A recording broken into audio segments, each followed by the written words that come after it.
दो शक्तिशाली करूब, जिनके रूप एक अलौकिक रोशनी से चमक रहे थे, खामोश थे, पंख फैले हुए थे।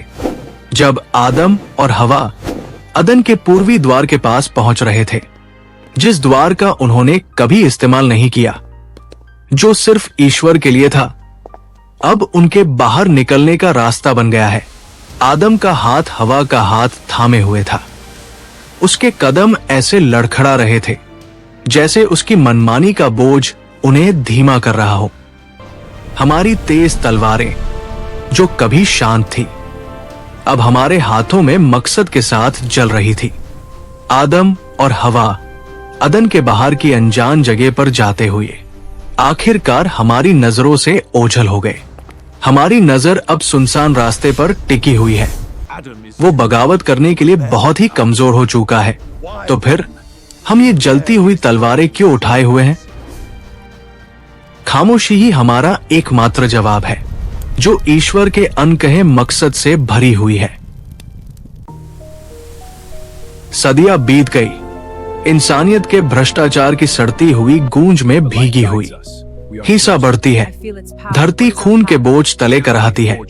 फिर अदन के आसपास की हवा बदबूदार हो गई, जैसे कि दुनिया खुद एक आखिरी कांपती हुई सांस ले रही हो। पवित्र सीमा के पार बंजर जमीन में कुछ हलचल हुई। एलोहिम ने अपने हाथ से किश्ती का द्वार बंद कर दिया।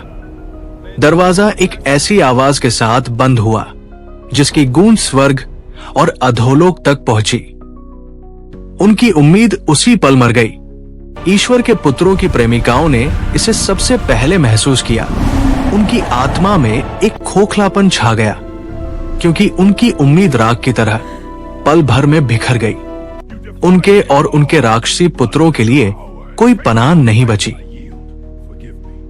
और स्वर्ग भी उनकी पुकार का जवाब नहीं देगा। फिर भी निराशा ने उन्हें पूरी तरह से नहीं जकड़ा। पहरेदार दहलीज के पार जीवन का पेड़ अभी भी चमक रहा था। अंधेरे के खिलाफ जलती हुई आखिरी उम्मीद, आने वाली बाढ़ के खिलाफ विरोध की आखिरी चिंगारी।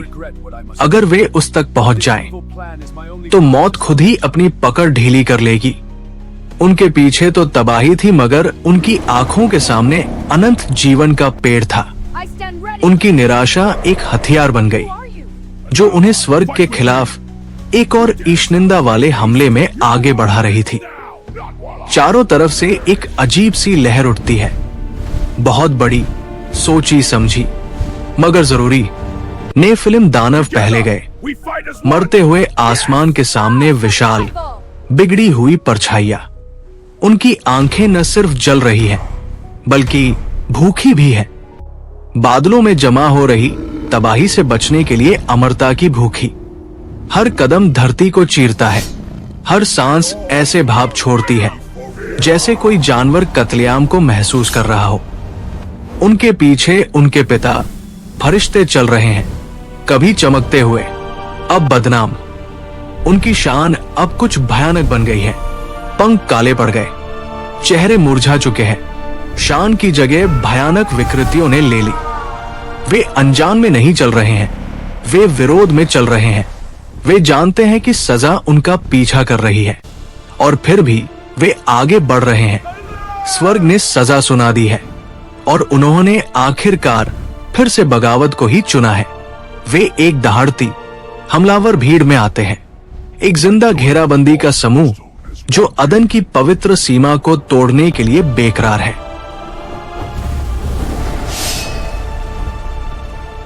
जीवन का पेड़ जो अंदर से रोशनी सा चमक रहा है, उनकी आखिरी उम्मीद है, क्योंकि ऊपर आसमान अपनी पुरातन खिड़कियां खोलने ही वाला है, जो पहले से ही वादा की गई बाढ़ का एक संकेत है।